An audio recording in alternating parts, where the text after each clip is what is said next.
that no one showed up for Ms. Heard in this courtroom other than her sister. Every other witness who traveled to Virginia for her was a paid expert. This is a woman who burns bridges. Her close friends don't show up for her. Mr. Rottenborn tried to discredit Mr. Depp's witnesses by suggesting they're all on Mr. Depp's payroll. So he doubled down on the hoax theory, that everyone's just lying. First of all, it's not even true Keenan Wyatt is on his payroll. Ben King isn't on his payroll. Officer Melissa Sines isn't on his payroll. Morgan Tremaine isn't on his payroll. Officer Tyler Haddon, he's not on his payroll.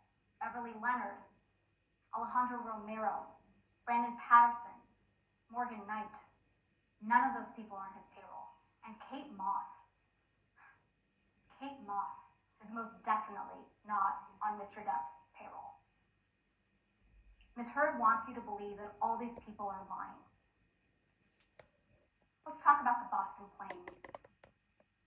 Ms. Heard wants you to believe that the recording you heard is from the Boston plane flight.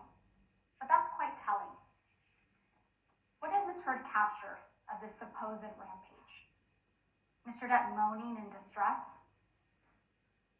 That's what she chose to record. What sort of person records something like that?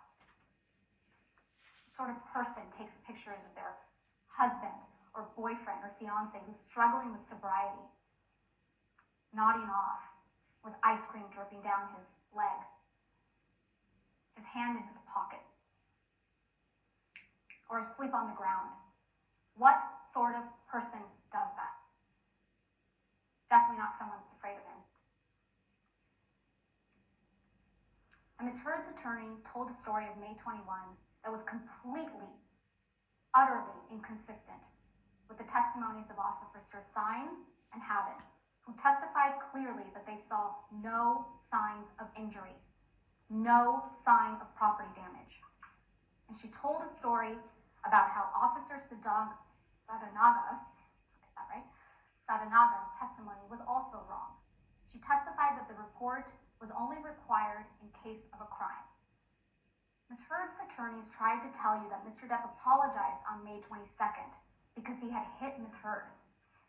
Mr. Depp didn't apologize to Ms. Heard on May 22nd for hitting her. He apologized because he was leaving Ms. Heard. And this was a woman that, in spite of all her violence and all her rage, Mr. Depp, he loved her. He had been with her for years. Of course he apologized when he finally broke it off. Ms. Bredehoff also tried to tell you that Ms. Heard did everything in her power to keep the authorities away and to not get Mr. Depp in trouble on May 21st, 2016. Take a minute and think back to what Ms. Heard did 6 days later, 6 years ago today. She walked into court with a visible mark on her face, not wearing makeup that day.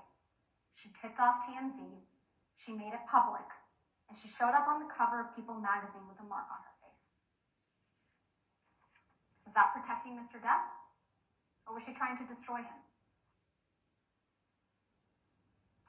Mr. Rottenborn asked you to consider why you're here. So why are you here? You're here because of a lie. And that was a lie that Ms. Heard repeated in the op-ed. At the start of this trial, we told you that this trial is about the evidence.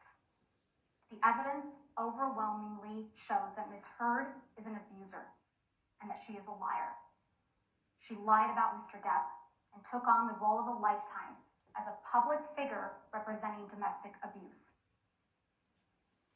What is her best evidence of that abuse? A video of Mr. Depp banging cabinets around, and text messages of Mr. Depp using bad words and dark, ugly humor.